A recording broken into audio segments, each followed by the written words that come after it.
Friends, ఇప్పుడు breaking న్యూస్ని అయితే చూస్తున్నాం. తెలంగాణ సీఎం రేవంత్ రెడ్డి రైతులకు మరో శుభవార్త అయితే చెప్పారు.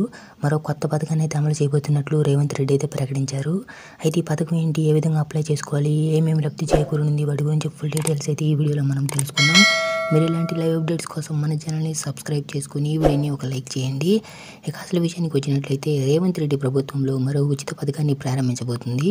తెలంగాణలో ప్రభుత్వం కొత్త వ్యవసాయ పంట బీమా పథకాన్ని అమలులోకి తీసుకురానుంది.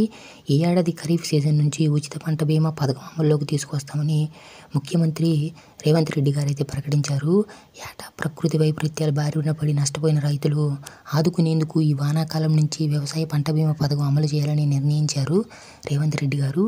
ఈ పథకం ఎలా అమలు చేయాలని అనే అంశంపై ఆర్థిక వ్యవసాయ శాఖ అధికారులు నిమగ్నమయ్యారు. కేంద్ర ప్రభుత్వం అమలు చేస్తున్న ప్రధానమంత్రి ఫసల్ బీమా యోజన పథకంలో చేరడం వలన ఎటువంటి ఉపయోగం లేదని, దానికి అనుగుణంగా ఈ యొక్క పథకాన్ని అప్డేటెడ్ వర్షన్లో తీసుకొస్తామని అయితే తెలియజేశారు రేవంత్ రెడ్డి గారు. ఈ పథకానికి సంబంధించి మరో 2-3 రోజుల్లో అఫీషియల్ అప్డేట్ అయితే రాను.